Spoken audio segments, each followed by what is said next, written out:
Hi hello नमस्कार। तर तुमचं स्वागत आहे माझ्या यूट्यूब चॅनलमध्ये ज्याचं नाव आहे ज्ञानू मोठे।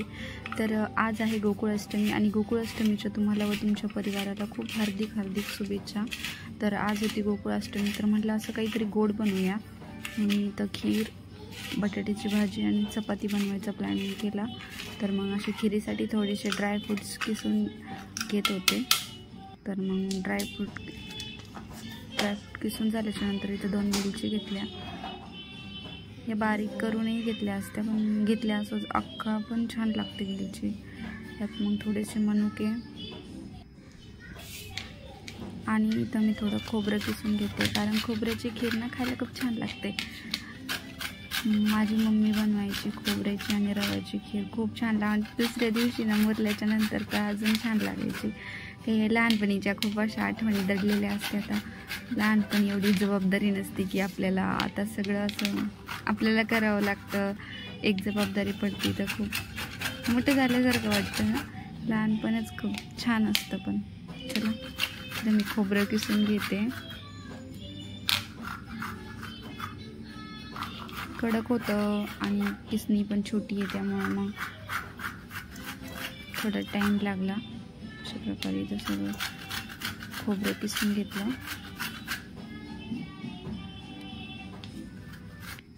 यात थोड्या रेडीमेड ज्या शेवया मिळतात दुकानात खिरीसाठी, मी त्या पण घेते, कारण मला आज मिक्स खीर बनवायची होती। ती खूप छान लागते, टेस्टी लागते। तुम्ही पण एकदा नक्की बनवून बघा, खायला पण खूप छान लागते। नुसती शेवयाची खिरीपेक्षा त्यात थोडंसं खोबरं आणि रवा टाकला ना तर खिरीला घट्टपणा येतो आणि चव पण खूप छान लागते। तर मी ते इथं एका पातेल्यामध्ये तूप टाकून घेते। हे तूप पण घरी बनवलेलं आहे, त्याची रेसिपी मी तुमच्यासोबत शेअर करेनच तुपाची।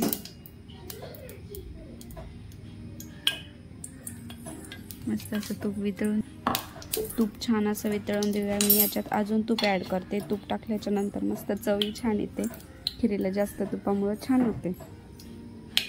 तर हे तूप टाकून घेते मी।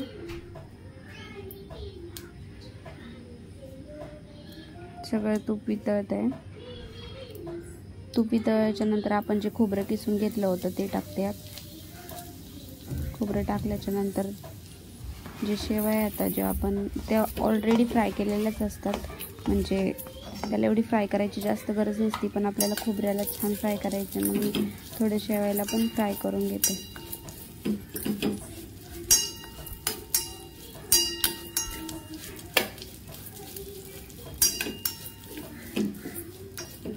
तुम्ही खीर एकदा नक्की बनवून बघा, खूप छान लागते। मी पहिल्या ना नुसती शेवयाची खीर बनायची, किंवा मग वेगळी अशी तांदळाची, किंवा मग आपल्या खोबरं आणि रव्याची, पण हे सगळं मिक्स खीर बनवली ना, म्हणजे शेवया, रवा आणि खोबऱ्याची मिक्स खीर खूप छान होते। तुम्ही एकदा नक्की बनवून बघा। तर हे सगळं मी छान असं तुपात फ्राय करते। हे बघा, हे थोडासा खोबऱ्याला पण असा गोल्डन रंग आलेला आहे।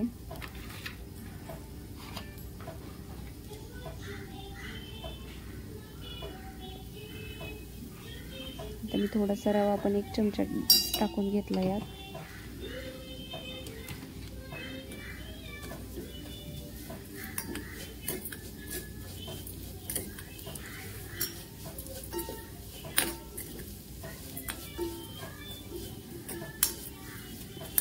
रव्याने ना खिरीला घट्टपणा छान येतो, आणि रवा आणि खोबऱ्याची खीर ना खरं सांगा का मुरल्याच्या नंतर खूप छान लागते।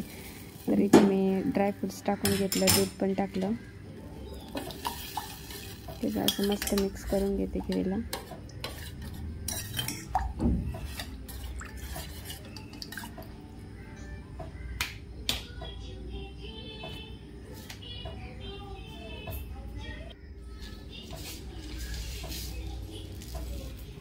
मिक्स केल्याच्या नंतर मी यात साखर टाकून घेते। तुम्हाला तुमच्या आवडीनुसार गोड कमी टाकू शकता तुम्ही।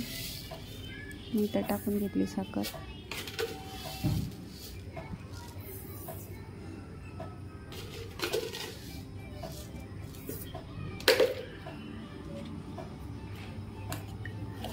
साखर टाकल्याच्या नंतर आता मस्त मिक्स करून घेते. इथे याला मिक्स केलं आहे आणि असं कमी गॅसवर मस्त त्याला उकळी आणि तुम्हाला जशी क्वांटिटी पाहिजे तशी घट पातळ ठेवू शकता.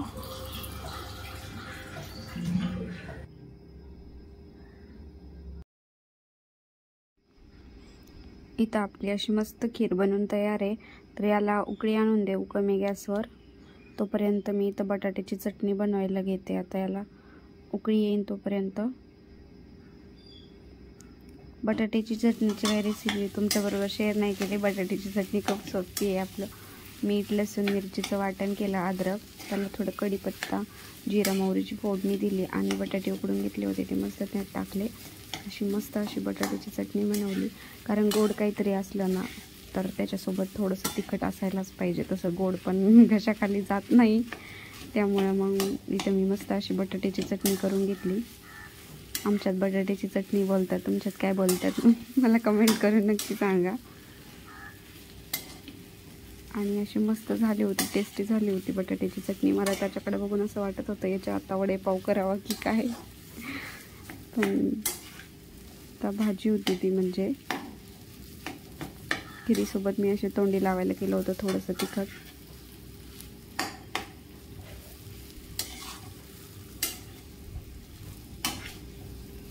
असं थोडंसं बनवून मग तयार होतं. कारण आज म्हटलं गोकुळाष्टमी आहे.